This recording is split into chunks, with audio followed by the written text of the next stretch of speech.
నమస్కారం. ఈ అద్భుతమైన విశ్లేషణకు స్వాగతం. ఈరోజు మనం మాట్లాడుకోబోయేది పౌలో కోయెల్హో రాసిన ఒక అద్భుతమైన మాస్టర్పీస్ గురించి. అదే ది ఆల్కెమిస్ట్. ఇది కేవలం ఒక పుస్తకం మాత్రమే కాదు, ప్రపంచవ్యాప్తంగా లక్షలాది మంది జీవితాలను మార్చేసిన ఒక సంచలనమని చెప్పాలి.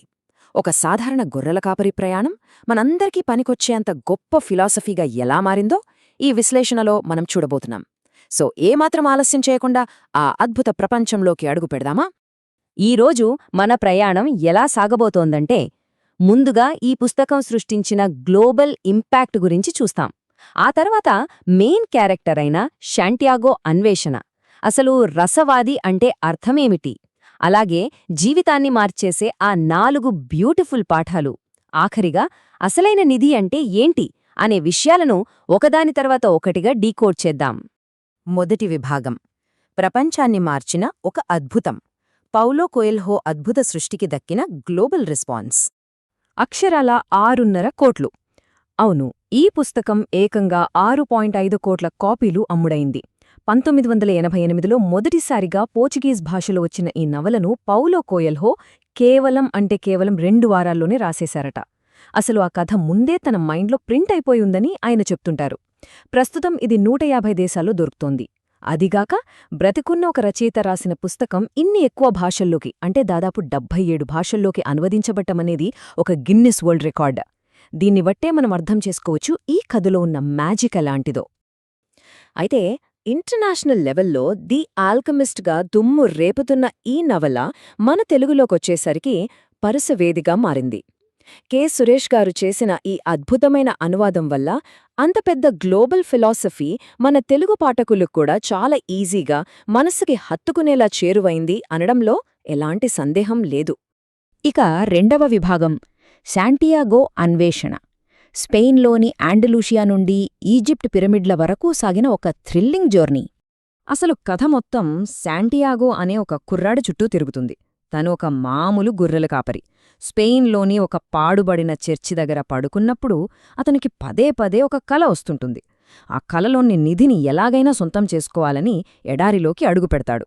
అలా ఆ ఎడారి ప్రయాణంలో అతనికి సేలంరాజు, మెల్చిడెక్, ఒక జిప్సీ, అలాగే ఒక రసవాది ఎదురవుతారు. ఎన్నో అడ్డంకులు దాటుకొని ఫైనల్గా ఈజిప్ట్ పిరమిడ్ల దగ్గరికి చేరుకుంటాడు.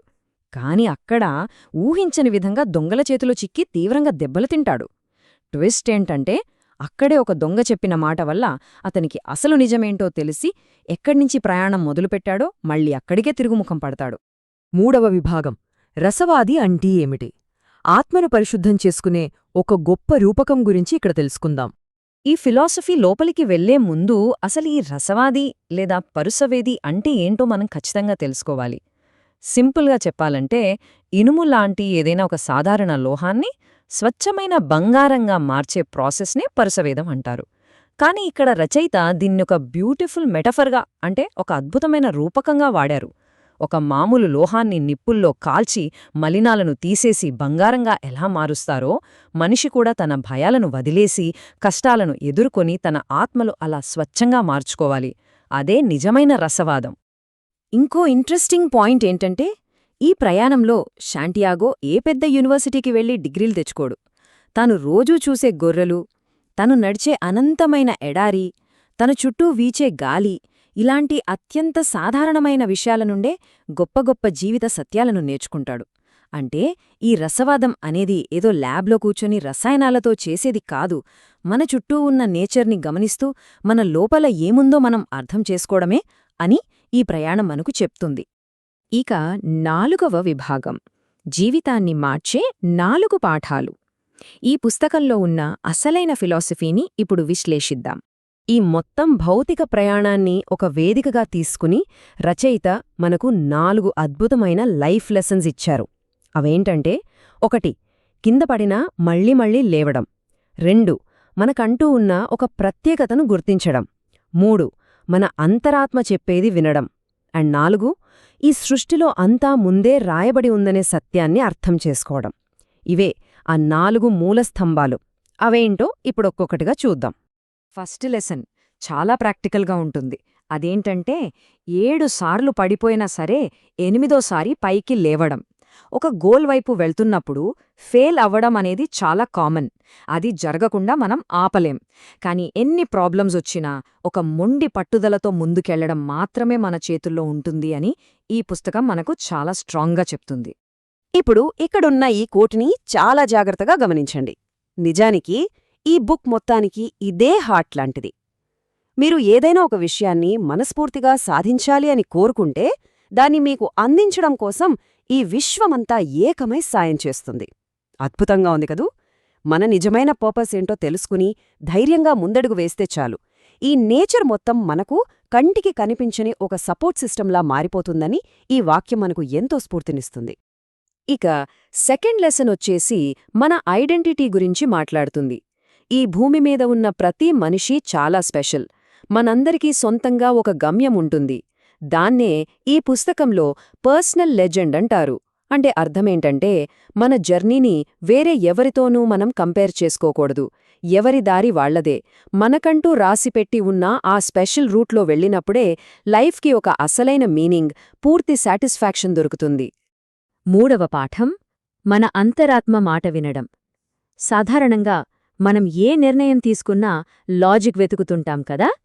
కానీ కొన్నిసార్లు మన హృదయం లేదా మన ఇన్నర్ వాయిస్ చెప్పే మాటలు వినడం వల్ల మనకు దొరికే ఆ ఆధ్యాత్మిక సంతృప్తి అంతా ఇంతా కాదు.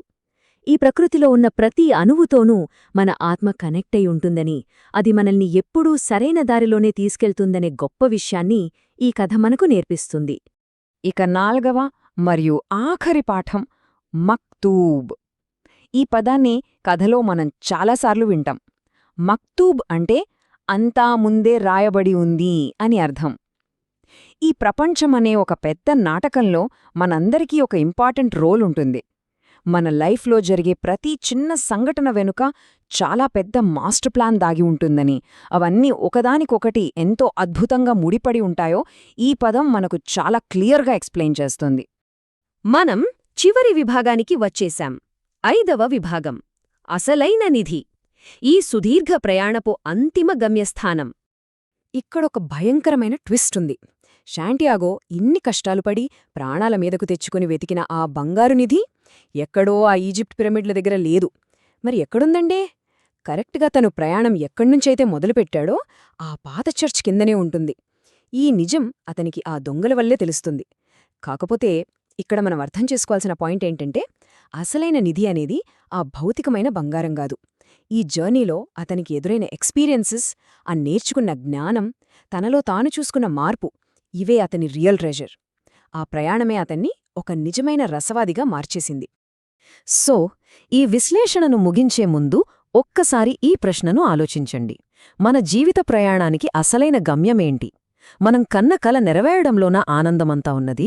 లేక ఆ కలను చేసే ప్రాసెస్లో, మన ఆలోచనల్లో, మన క్యారెక్టర్లో వచ్చే ఆ అద్భుతమైన మార్పులో ఉందా?